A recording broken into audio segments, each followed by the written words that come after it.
Quantitative Easing and Proposals for Reform of Monetary Policy Operations by Scott Fullwiler and L. Randall Wray.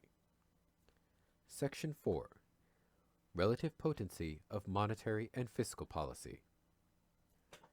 Over the past several decades, many economists and policymakers have adopted the erroneous view that monetary policy, almost alone, can be relied upon to stabilize our economy.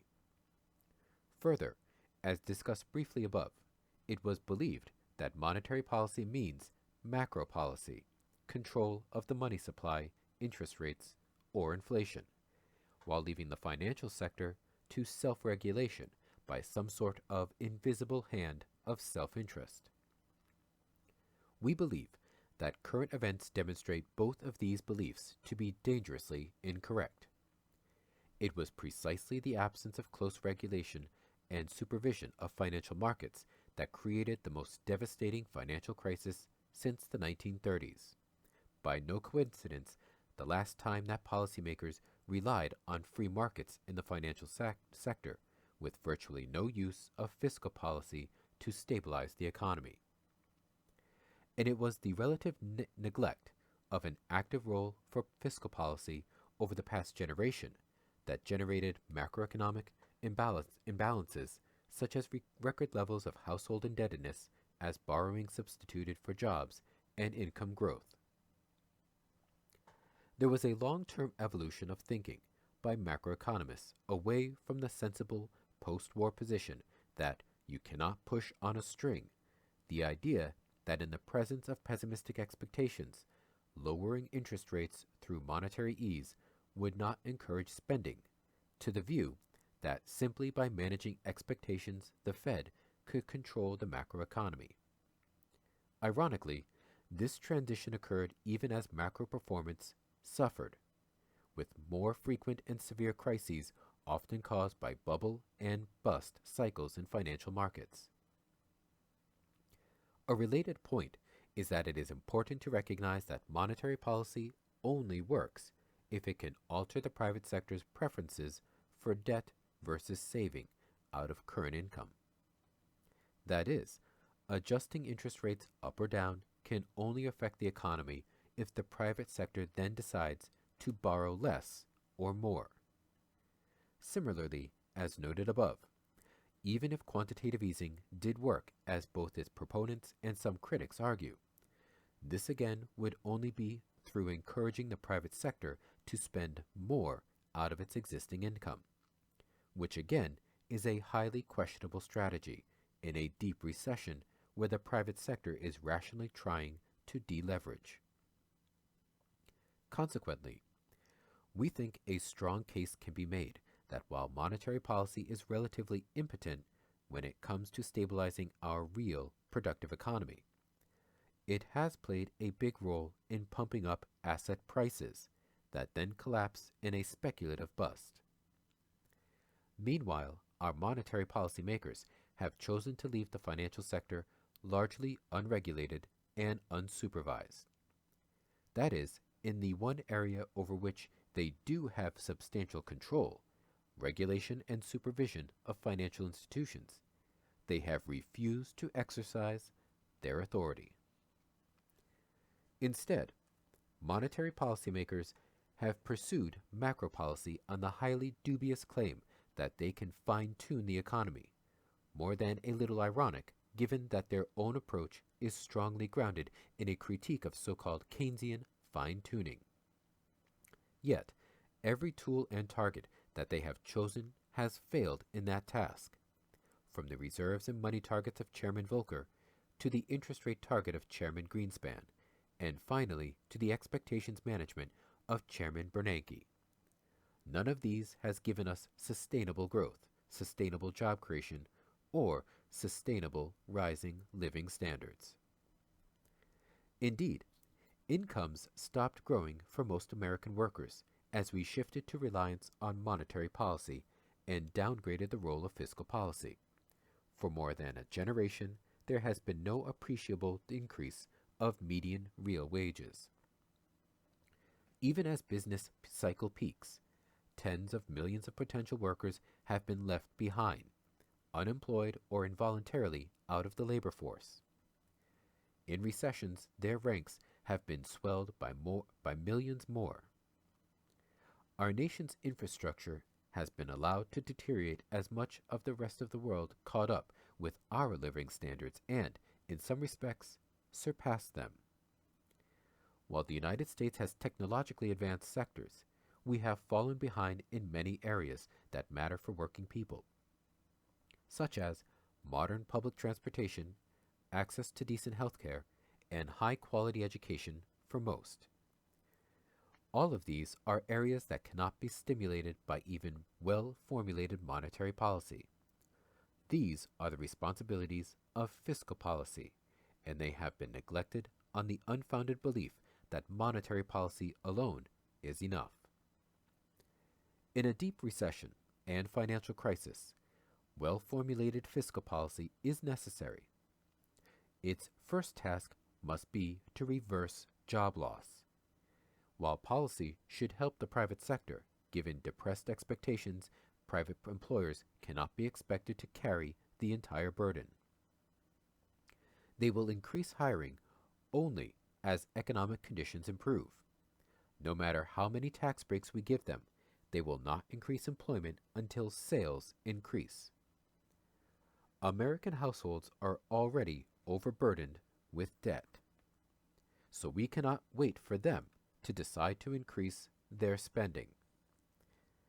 As noted already a few times, they are rationally cutting back, trying to strengthen their balance sheets by saving.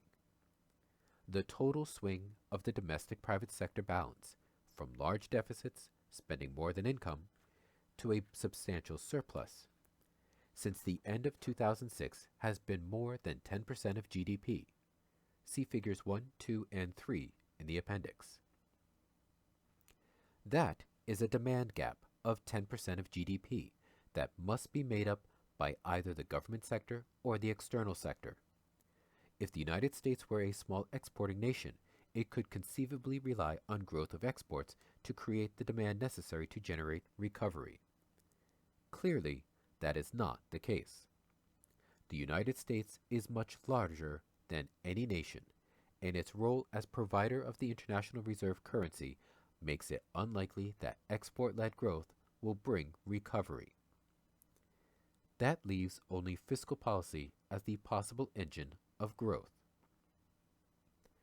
There has been a lot of debate about the success of the $800 billion stimulus packages, with some claiming that fiscal stimulus failed to generate economic recovery. In our view, all reasonable analyses have found that it prevented the economy from falling farther than it did.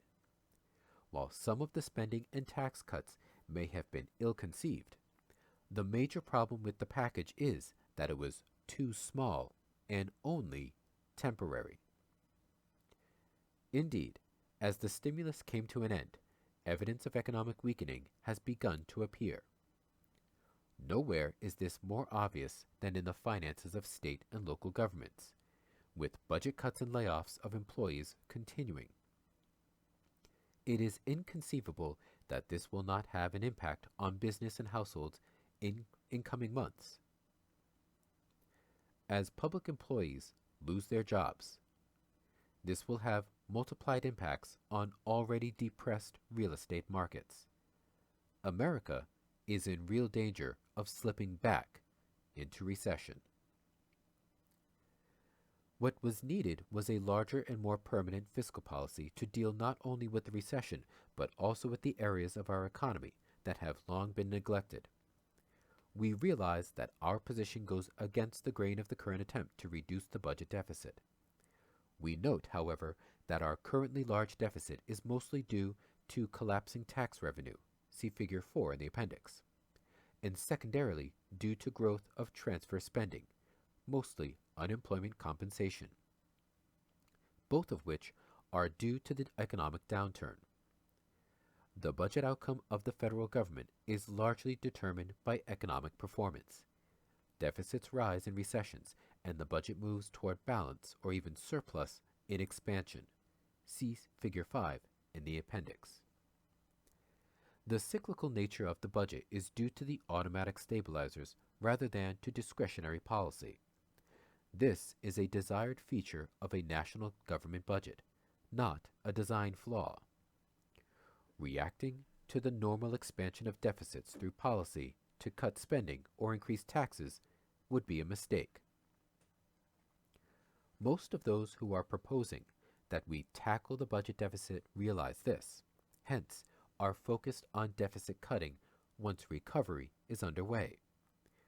Yet experience over the past several business cycle swings shows that, if anything, the budget is excessively biased toward tightening in a robust expansion.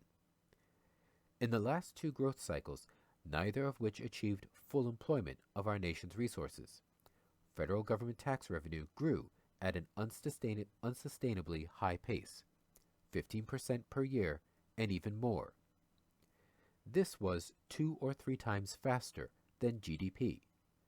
What this means is that if we were to achieve and maintain full employment, the budget deficit would quickly disappear. And that was precisely the experience during the last half of the 1990s, when a budget surplus was last achieved. We do not wish to be misinterpreted. We are not advocating a balanced budget, much less a budget surplus, as a desired outcome. We are merely arguing that there is no reason to believe that the federal budget stance is too loose, biased to run deficits at full employment. We think the evidence shows precisely the reverse. If the economy recovers, the deficit will rapidly shrink. As to the longer-term deficits that supposedly will be generated by excessively generous entitlements, Medicare and Social Security, we think the debate has run seriously astray, funded by Pete Peterson's hedge fund billions. But that is a topic beyond the scope of this paper. Before we move to the final section, we wish to point to the similarities between our financial crisis and economic downturn and to the Japanese experience over the past 2 decades. Japan also had a tremendous real estate boom that then collapsed. Attached charts in the appendix, figures 6, 7, and 8, superimpose Japanese data on inflation, interest rates, and budget deficits over the same data for the United States. We have shifted the time period to make the performance over the crises comparable. What we see so far is that the United States has been tracking Japan's performance on all these variables to a remarkable degree. Japan, too, mostly relied on monetary policy. Expansion of its budget deficit was mostly due to poor economic performance. While it did try some limited stimulus packages, it always ended fiscal stimulus before the economic recovery was sustained, often by raising consumption taxes. The monetary policy ease never stopped the deflationary cycle, and the real estate prices continue on their downward trend even today. We do not insist that Japan's 20-year-long nightmare is coming to America, but these charts should prompt policymakers to consider a more aggressive response, and one that will not exclude a greater role for sustained fiscal policy stimulus.